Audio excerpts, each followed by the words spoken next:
আসসালামু আলাইকুম and welcome to my video. কেমন আছেন আপনারা সবাই? আশা করছি অনেক ভালো আছেন।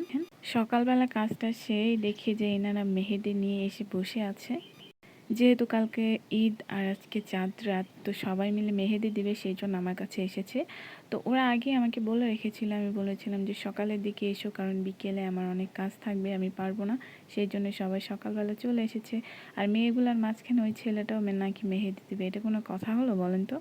যেহেতু চলে এসেছে আর ছোট বাচ্চা না দিয়ে দিলে তো মন খারাপ করবে। কালকে ঈদ, কেউ মন খারাপ করুক এটা আমি একদমই চাই না। যেভাবে পেরেছি সেভাবে দিয়ে দিয়েছি, আর এতে ওরা অনেক বেশি খুশি হয়েছে।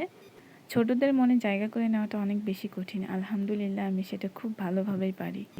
আজকে যেহেতু চাঁদ রাত আর আমার কিছু কেনাকাটা এখনও বাকি আছে, সেই জন্য ওদেরকে মেহেদি দিয়ে দেওয়ার পরে আমি আবারও বাজারে চলে গেছিলাম। আর সর্বপ্রথম যেখানে গিয়েছিলাম সেটা হচ্ছে পর্দার দোকান। আমার আর্জেন্ট কিছু পর্দা লাগবে ঘরের জন্য, সেই জন্য গিয়েছিলাম। ঘোরাঘুরি করে বেছে বেছে দেখলাম কয়েকটা পর্দা, বাট সব কিছু আগের কালেকশন, নতুন কিছু উঠানো হয় নাই। তাই আমি সেখান থেকে চলে গেলাম একটা ভার্চুয়াল ফ্লাওয়ারের দোকানে।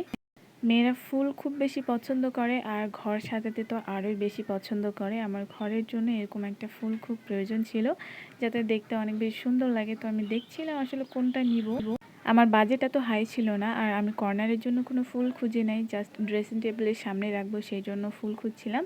তার জন্য মিডিয়াম সাইজ অথবা ছোট সাইজের জন্যই খুঁজছিলাম।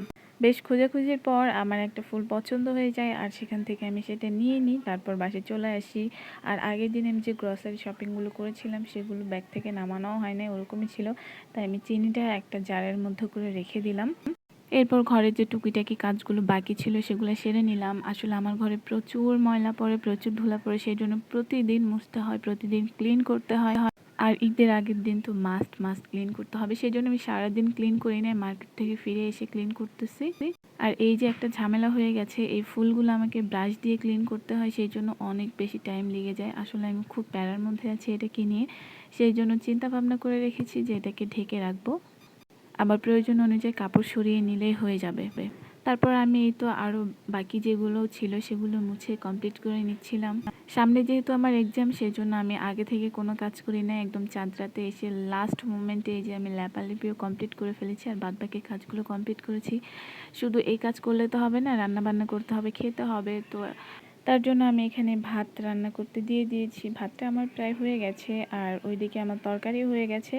ভাত আর তরকারি হলে রাত্রে হয়ে যাবে, আর বেশি কিছুর প্রয়োজন নেই, সেই জন্য বেশি কিছু রান্নাও করি নাই। দেখতে পাচ্ছেন যে ভাতটা হয়ে গেছে, আর এই তো তরকারিও হয়ে গেছে। সব কাজই তো করা হলো, এবার নিজের জন্য কিছু করা হোক, তাই না? যেহেতু সন্ধ্যা হয়ে গেছে আর সব কাজ আমার কমপ্লিট হয়ে গেছে, ভাবলাম যে এবার আমি আমার নিজের হাতে মেহেদি দিব, তাই জন্য বসে পড়লাম মেহেদি নিয়ে।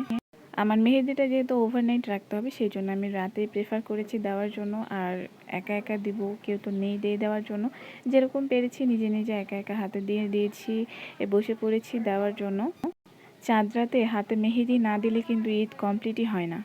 আমাদের মেয়েদের যত কাজই থাকুক না কেন, সব কাজ কমপ্লিট করে কিন্তু এই মেহেদি আমাদেরকে চাঁদ রাতে দিতেই হবে, না হলে কিন্তু ঈদ একদম ইনকমপ্লিট থেকে যাবে। আমার তো তাই মনে হয়, আর কি কার মনে হয় আমি সেটা জানি না। দেখতে দেখতে আমার মেহেদি দেওয়া শেষ প্রায়। সব ভিডিও ফুটেজ তো একবারে নেওয়া যায় না, কিছু কিছু ফুটেজ নিয়ে অ্যাড করে দিতে হয়। আমার মেহেদি দেওয়া শেষ হয়ে গেছে, এরই সাথে আমার চাঁদ রাতের কাজ কাম সব কিছু শেষ। ইনশাল্লাহ দেখা হবে ঈদের দিন সকালবেলা। সে পর্যন্ত ভালো থাকবেন সবাই, আল্লাহ হাফেজ।